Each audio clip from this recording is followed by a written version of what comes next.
kasih waktu buat Bang Giung 7 menit buat nyeritain. Hari pakai lensa, kita lensa nak goreng. Itu apa sih sejarahnya bagaimana? Yang lain silakan merapat abang pun kencing ya babang. Bang Giung mau cerita tentang sejarah golok. 7 menit, 4 menit buat ceritanya deh, 3 menit aja om. Bismillahirrahmanirrahim. Asal manusia bukan dari batu. Assalamualaikum warahmatullahi wabarakatuh. Waalaikumsalam.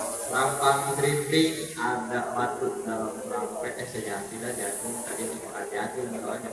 Nah, rampang keriting makan jagung dalam rampet. Siapa di samping saya hidung teman dari sampai. Mohon maaf. Jadi pagi sore ini ya siang hari ini mungkin agak ceritanya tentang golok. Golok itu bagi saya apa ya, seorang pesilat adalah jati diri atau personifikasi, dimana golok yang saya coba pahami dalam praktek preferensi saya, golok itu diambil dari dua kata, go dan lock. Go itu pergi, ini pakai bahasa Inggris kan? Terima kasih pakai bahasa Inggris. Go itu pergi, lock itu kunci. Jadi kalau pergi dikunci, itu apa? Keselamatan. Dimana pergi dan kuncinya, salah satunya yang bisa kita pahami, semua golok itu kalau disorem biasanya lock itu terkunci, dia nggak akan merosot. Tapi kalau udah dibuka pak, pakai satu jari aja itu, nah dia merosot sendiri. Itu udah otomatis. Ini salah satu teknologi nenek moyang kita. Kalau tadi si Aka mau ngomongin skydeck ya, ngacak gitu ya, ngacak itu enak. Sebenarnya di tradisional kita di sarung udah kenal teknologi itu. Oh iya, jadi perdebatan. Golok dalam perspektif masyarakat antropologi khususnya bela diri, selain memiliki simbol menjadi simbol atau benda ikonik, dahulu dibuatnya dengan sangat Yang aku bingung itu. penuh perhitungan. Jadi simbolnya juga dipakai orang meninggal. Jadi yang saya pelajari ngomongin silat golok, tetapi tidak satu kesatuan golok ketika tidak memahami golok secara fungsi atau desain. Makanya ada banner saya di depan. Di sini saya akan coba jelasin. Kalau kata Bang Aken, tak kenal maka tak sayang. Gitu. Jangan sampai kita tersesat di jalan yang benar. Gitu. Orang itu kalau bikin sebutan-sebutan suka aneh tapi masuk juga. Nah, di golok sendiri ada anatomi atau desain nama bagian yang diambil dari istilah Sunda. Sundanya Sunda Bekasi Pak. Kebetulan saya orang Bekasi. Jadi bagian ini namanya gagak atau berah dalam istilah Sundanya. Bagian atas namanya lumbung, ujungnya embun, bawahnya pendul, bagian bawahnya jempolan, ini namanya cacing, ini peluk, ini namanya payus, garis-garis ini yang buat jari-jari tangan, itu namanya pal. Di sini ada selut, ada gadodong, ada simbut meting, ada simpai atau baralet, ujungnya namanya sepet atau pepet dibuka. Ada bilah, atas ini punggung golok namanya tonggok. Yang agak menipis ini namanya rencang, ujungnya namanya congok. Yang bagian menurun namanya dempak. Yang melingkar agak sangat mikung itu namanya juru. Dari sini sampai ke pangkal ini yang bagian tertajamnya namanya saset. Bagian menurunnya yang tadi disebut bevel itu namanya bedel. Bagian depan lambung, tengah lemper, bawah perut. Bagian ini namanya dampak atau dampet. Kalau ada garis di sini namanya jeblok. Ini ada garis namanya tadi atau dikasih. Di dalam ini ada yang namanya paksi. Jadi tak kenal maka tak sayang itu Pak menjadi apa ya? Kita harus mempelajari. Kenapa ketika kita mau pakai teknik ini di dalam pertarungan atau bela diri, mau dipakai di dalam seni bertahan hidup, mau dipakai sebagai alat kerja. Ketika kita tahu, bayangkan kayak kita naik motor misalnya Honda Beat, terus pinjam motor teman Vario, pasti dalam persekian detik ada penyesuaian. Sama dengan golok. Oh, seorang ahli akan bisa, iya, tapi tetap aja harus ada penyesuaian. Makanya dia akan coba merefleksi, ini namanya apa, ini namanya apa. Biasanya nanti si memori otak ini akan bekerja, Pak. Bukan hanya memori otak, tapi memori otak juga akan bekerja dengan refleksnya. Seperti itu. Nah, golok dalam kebudayaan Indonesia sebenarnya sudah sejak zaman dahulu. Kalau pemakaian juga lempar kartu, saya mempelajari kitab Prandian Sasakanda Intarasihan, di situ disebutnya golok ya. Nggak yang aneh-aneh, golok ya. Berarti kan sudah dari zaman dahulu ya. Bahkan dalam sebuah kitab naskah-naskah kuno juga disebut kayak penyebutan bendok itu dari kata bedhak. Ya, kemarin juga sama Bang Irawan juga ya. Ternyata nama untuk penyebutan ini sudah ada sebelum Masehi, Pak. Bayangkan, berarti nenek moyang kita sudah mengenal meteorologi ya, atau ilmu besi gitu. Nah, kenapa sih desain-desain ini menjadi penting kita pelajari?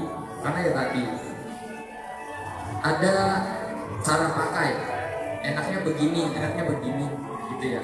Karena pengaruh desain itu bukan hanya karakter pribadinya, tetapi juga mempengaruhi dari akselerasi, bagian-bagian ketebalannya, ketipisannya, atau bevelnya, itu sangat pengaruh. Kalau kita ngomongin kendaraan, kita tahu yang namanya aerodinamis, sama dengan golok. Gitu. Kalau sudah paham, golok ini golok setajam apapun, aman pakai kita. Tajam ini tajam banget.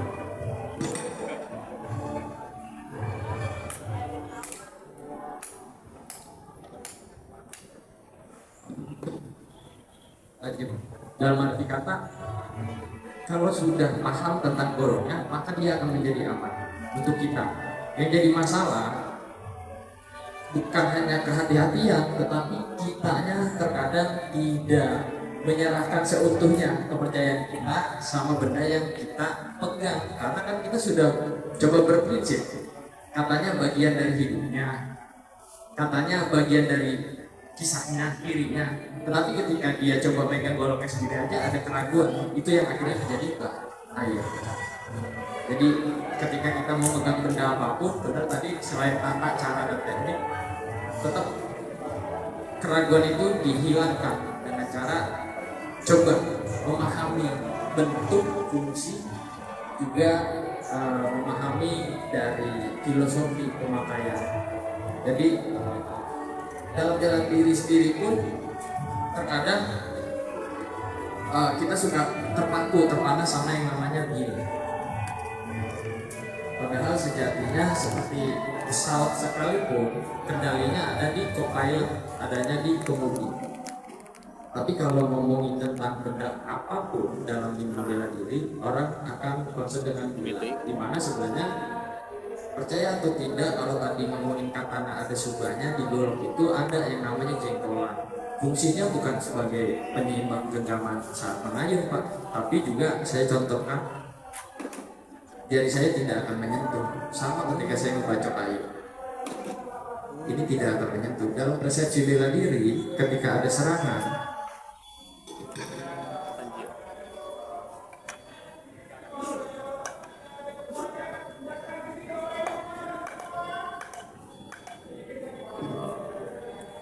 tahu nggak, bukan bilahnya doang yang berbahaya sebenarnya. Saya minta apa ya? Kang, sini Kang. Sana. Sini, Kang, dia akan. Aku bingung-bingung sih. Kita praktik sedikit. Dibaca. Ngomong. Ya orang ngomongnya katanya lembut banget lagi. Nah, kalau dalam versi gerakan, ya tinggal kita aja. Pasti akan menghindar dari serangan gila. Tetapi tangkap, orang nggak akan ada yang mau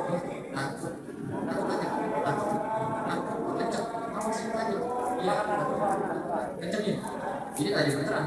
Nah, bayangkan kalau golok saya dagang yang tadi itu sebagai apa namanya perisai, tetapi juga bisa menjadi senjata. Itu kalau dipaksakan begini Pak bisa patah tangan orang. Pegang lagi, bisa juga dari sini. Cicapingnya, terus yang di cicapingnya ini sakit nih Pak kalau kena. Ini langsung ke arah sana, dia balik otomatis. Maka fungsi golok itu dalam genggaman pegang ya, kencang, bisa kencang-kencangnya. Rasakan, kencang banget. Oke, segini ya, rasain, begitu ya. Sekarang pindahin, yang disebut kunci, kencangin.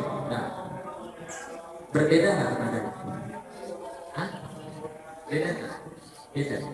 Pak. Hanya naruh fungsi jari dari mana? Deteksi dari hati anatomik atau bisa. Kita bisa memperkirakan dan juga terima kasih. Dan juga ketika kalau di sini, ketika nanti digunakan dalam bukan hanya bela diri Pak, dalam keseharian kebiasaannya nih, apalagi anak gadget ya. Megang golok kalau bacokin kayu Pak, itu tangannya genggamnya begini. Habis semua tenaganya dia nggak akan bisa. Ada fungsi yang namanya bobot, ada gravitasi bumi, ada takutnya bulan. Jadi cuma cukup menggunakan dua jari antara telunjuk dan jempol. Yang lain menyeberangi. Ngapain capek-capek? Ya, bikin begini malah tangan udah lecet Pak. Ya, sebenarnya cuma cukup begini aja dia udah kepotong. Gak usah tenaga besar. Bayangin kalau di bela diri, ya kalau musuhnya 1, kalau musuhnya 100 habis tenaganya. Coba. Ya. Nah, saya juga saya dibantu Bang Aken menulis sebuah buku. Bukunya itu menceritakan tentang ilmu silat, golok, mempelajari tempat, bukannya pengen jadi tukang tempat sebenarnya. Fungsi utamanya adalah jadi satu kesatuan, bicara tentang kebudayaan, pencak silat atau bela dirinya, pemakaiannya, bahannya, fungsinya. Jadi seorang desain pencipta, misalkan mobil, dia tahu spare partnya apa, bentuknya gimana, ininya gini, dia udah punya perhitungan itu Pak. Yang jadi permasalahan di Indonesia, kalau ngomongin silat ya, udah pelit, katanya kalau punya jurus 10, diturunin 8 aja, yang 2 bakal kuncian. Bayangin Pak, kalau dari ratusan tahun lalu nyampe ke kita tinggal 1, dia habis karena kekhawatiran itu akhirnya hilang. Dan lagi-lagi kalau kata Bang Aken, banyaknya bahasa budaya pitutur Bang Omar, tidak tercatat, tidak tertulis. Dan bahasa nenek moyang kita itu bahasa yang memang sulit dipahami secara nalar hari ini, atau bahasa siloka gitu Bang, kan gitu. Bahasa siloka atau bahasa tersirat itu terkadang kalau tidak diserap itu akan membingungkan. Sama dengan golok, ketika golok sebagai identitas dan identifikasi diri, harapannya adalah golok bisa membawa cerita dari masa ke masa. Kayak tadi sahabat-sahabat kita dari golok Cakung, ada juga bilah-bilah tua Nusantara ya. Yang dilihat adalah bagaimana bentuk karya itu bisa sampai di hari ini, ketangguhannya, kekuatannya, pembuatan yang serius itu luar biasa. Yang jadi masalah adalah tidak pernah dipelajari. Contoh, kita tahu kris benangnya kecil, cara pakai kris yang lekuknya 12 itu gimana, lekuk 3 itu gimana, 5 itu gimana, pucang itu gimana. Bagi sebagian orang itu hal yang tabu. Enggak gitu, dulu orang-orang nenek moyang kita pakai itu gitu. Terus kita benturin, jangan Bang, ini benda pusaka, jangan yang pusakanya, tapi kayak contoh ini buatan baru kan gitu, dari kayak kita ajarin di mana juga karena buatan baru. Akhirnya yang buatan lamanya atau yang pusakanya kita tahu, oh kalau untuk salam bunga cara pakai ikannya seperti ini. Kita nggak ada yang mau Pak, tabu, takut kualat, tapi akhirnya budayanya hilang. Padahal sangat jelas, mungkin di sini banyak Bapak Ustadz ada doa yang juga buat hancur laporan ekor. Sejarah itu harus diperhatikan, karena kalau tidak nanti keturunan kita tidak akan pernah tahu seperti apa sih golok yang Indonesia ini. Gitu. Dan golok juga punya sisi keunikan lain. Golok menyampaikan pesan juga Pak dalam bentuk metodologi. Kenapa? Karena di dalam ilmu besi itu ternyata ada keterkaitan sama yang namanya filosofi dan filsafat dalam sebuah gerakan pencaksilat. Bahan yang digunakan, material yang digunakan itu sangat apa ya namanya, sangat berkaitan Pak. Jadi bukan cuma itu sok ini enggak. Contoh kayak tadi Bang Aken, pukulan pertama nontak pukul mengumpulkan kembar berarti nyebut istilah-istilah itu aja. Sekarang udah, kalau sekarang kita nyebutnya workshop Pak. Dulu gosali maron atau anti ini namanya gosali, bukan tubuhnya yang disebut, sebenarnya ampilnya yang disebut. Dulu namanya gosali, mau kemana? Gosali ini, itu dapurnya Pak. Pandai, kalau pandai tradisional itu kan ada beberapa orang, itu tim. Jadi ada bas, ada paneker, ada pengulung, ada banyak gitu. Yang bikin sarung gagang namanya marangi. Nah ini yang kadang nggak dipahamin sama masyarakat kita. Pandai orang bikin golok, Bang bikinin saya golok, taunya satu kesatuan. Enggak Pak, beda-beda. Yang perusahaan engineering urus mesin, spare part untuk body mau body kan gitu ya, nggak dijadiin satu. Itu masing-masing fungsi dan tugasnya agar apa? Mereka concern dengan bentuk dan kenyamanan yang diminta sama si pembuat. Nah itu Pak kiranya bukan golok. Kalau yang terbang ya Bang, golok terbang banyak yang nanya juga Bang, golok terbang terbangnya di mana? Golok terbang biasanya sebenarnya bingung juga Pak. Jadi karena ada sedikit gerakan yang terbang, dan kalau Bapak Abang bisa lihat gerakan yang saya pakai itu selalu berubah karena bangku atau patung ini sering keceleknya orang silat ya. Patung nggak boleh dikeluarin, di videoin, dicetak orang atau digiring orang mana? Jadi kita kalau patungnya nggak boleh, kembangnya aja tuh kemarin. Nah ketika saya ditanya gerakannya apa, kemudian punya bangku nggak punya. Tapi aku selalu berubah, itu masalah di situ. Karena kita kaitan sama media sosial, makanya tempatnya kita punya. Dalam sisi pertarungan yang itu juga disusun 1, 2, 3, 4 mau punya lari.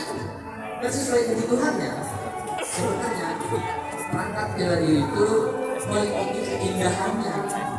Apa yang kita sedang ingin rasakan di diri itu aja yang dibuat, jangan dipaksakan. Kalau menurut saya, maksudnya nanti Bapak kurang sedikit.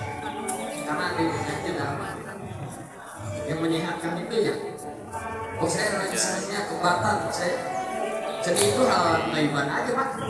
Mau kemanapun arahnya gitu ya. Jadi jangan pernah dibatasi. Tapi bangkunya bukan ada, ekornya bukan ada. Begitu Bang Omar. Jadi ngomongin golok dalam berpikir kebudayaan. Terima kasih Bang Jo. Ini karena narasumbernya banyak,